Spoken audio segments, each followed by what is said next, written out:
All right, perfect. Have you ever wondered if there is a good reason why you should get into a skilled trade? Well, in this live stream, I'm going to discuss four reasons why you may want to consider getting a skilled trade. I myself have been a sheet metal worker for the past 18 years. Myself, I've done a full apprenticeship in the trades, and full transparency, I've never been.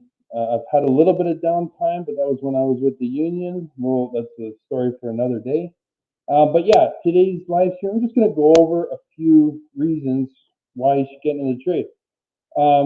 First one, job security.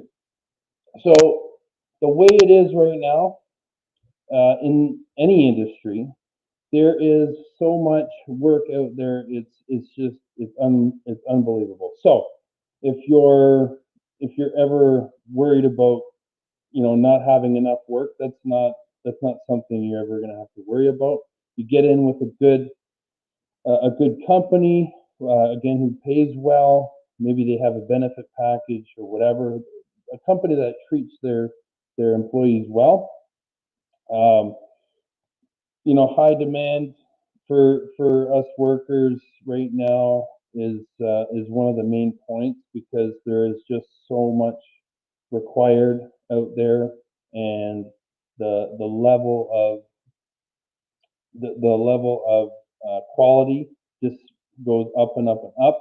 So again, the demand, it's not just a quantity thing, but it is a quality thing. So people just are learning more and more what good quality is. So the expectations of the end client starts to go up incrementally. So we have to meet those demands, and um, not only are we good with our hands on, but we got to understand the products. We have to stay up to date on everything. So it's really a never-ending learning process. It's never the learning process never stops, and that's just a few points on job security. I'm going to move right on to the next one here. The next one is paid learning. So as an apprentice, when you get into the trade, you can there's tons of incentives that they're offering for people to get into the trades. They want to attract more and more people because again the demand is so high. In years from now, that demand is going to be even higher. So they have to focus on filling future demands now. So look into government incentives when it comes to starting an apprenticeship. You can learn uh, paid, right? Because the at the end of each phase of education, you get a grant from the government that not just, I mean, there's a 2000, I mean, I got for completing my apprenticeship and for writing my C of Q, for completing this, I got a completion grant. It was $2,000, right? You have to claim it on your income tax or whatever, but either way, that's still 2 grand in your pocket. And but also at each phase, so there's beginners, intermediate, and advanced stages in school. So every schooling stage that you complete, you get $1,000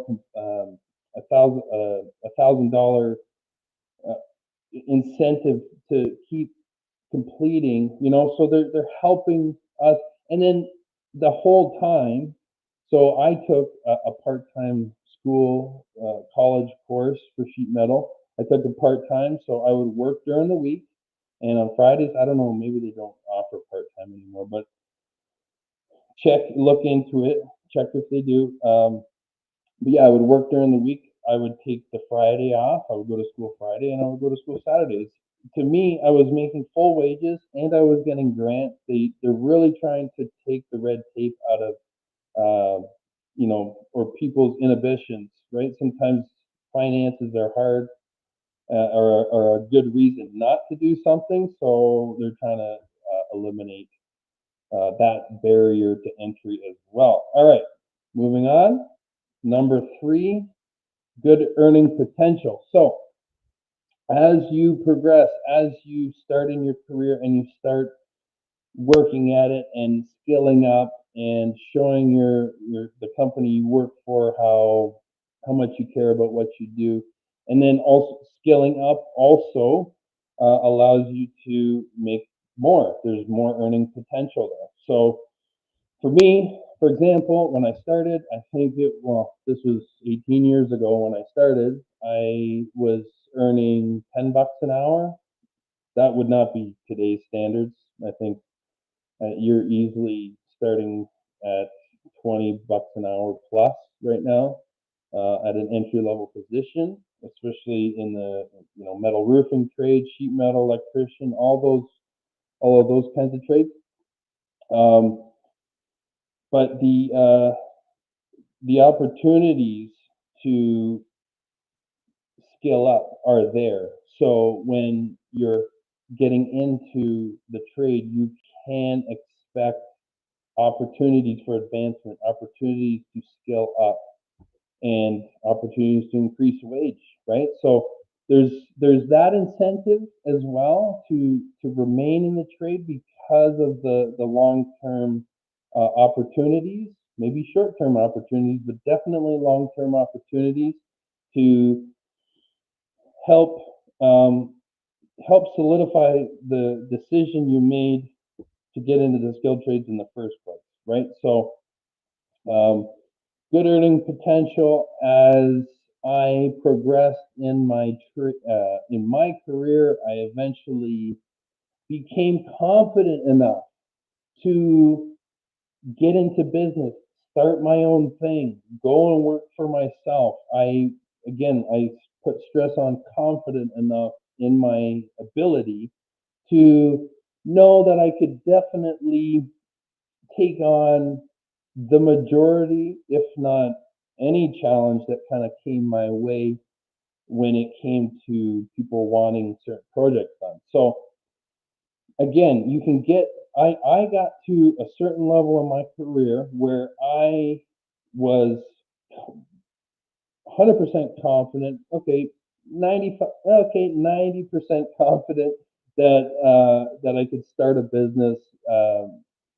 The part that I had inhibitions about was the actual business part, getting leads and stuff. But again, that was a whole new side of things that I also learned. But sticking to the skilled trades, this could be part of your career. It has been part of my career. I was able to open my own business. Earning potential was basically how smart I could work, how hard I could work. Eventually, I had my own shop. I got my own equipment. Really great. So that's one thing for sure that I'm eternally grateful for having had decided to get into the trade years ago. I had no idea that this is what I was going to do. The guy I was working for when I started, he had his own thing.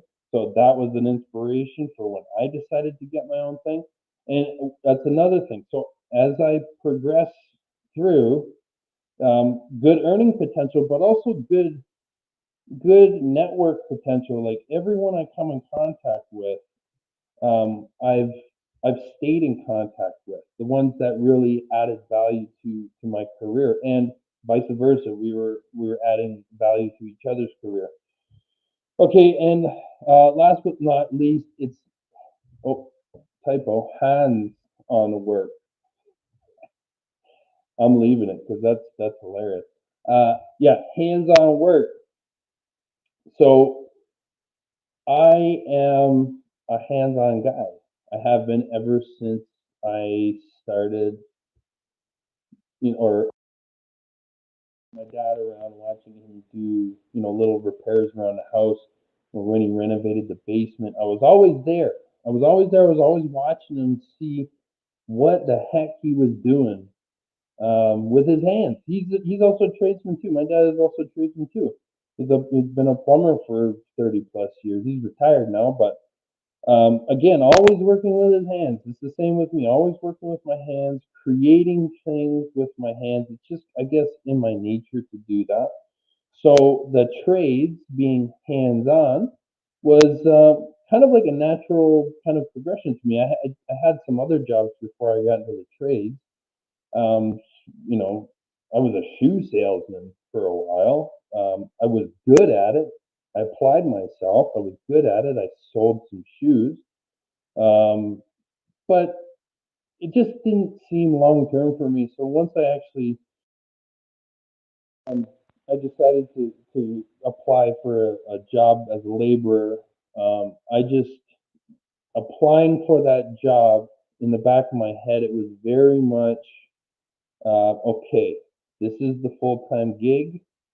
This is the full time money.